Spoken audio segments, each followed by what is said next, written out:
দিন থেকে রাত হয়, এই রাতে কারো হয় কষ্টের জীবন আর কারো হয় সুখের জীবন। অভাবী মানুষ হাজার চেষ্টার পরেও এই শীতের রাতে কষ্ট করতে হয়। আম্মু, আমার জামাটা ছিঁড়ে গেছে, এই জামা গায়ে দিয়ে শীত যায় না। স্যার বলেছেন নতুন জামা আনতে। আমার সকল বন্ধুরা সোয়েটার পরে আসে, আমি পিছনের বেঞ্চে বসি। স্যার বকবে বলে।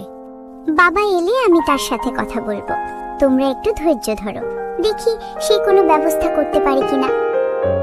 আজ কাজ পেলাম না, অনেক দোকানে গেলাম, কেউ কাজ দিল না। আব্বু, তুমি কি রাগ করেছো?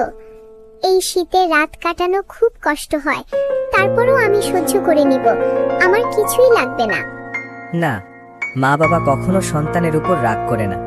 অনেক চেষ্টা করে পরেও যখন কাজ হয় না, তখন নিজের মন ভেঙে যায়। মা, কষ্টের মাধ্যমেই নিজেকে এইভাবে দোষ দিও না।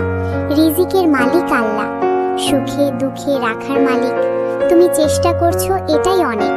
আল্লাহর উপর ভরসা করো। জানো, আমি কতবার চেষ্টা করেছি একটা কাজের জন্য, কাজ হলো না। ছেলে মেয়ের জন্য শীতের কাপড় কিনতে পারলাম না। হে আল্লাহ, আমি বড়লোক হতে চাই না।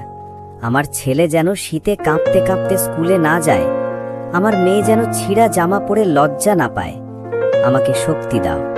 কষ্টের মাধ্যমে সব গরিব মানুষ ব্যর্থ নয়, পরিস্থিতির কাছে হেরে যায় অনেক পরিশ্রম করার পরেও।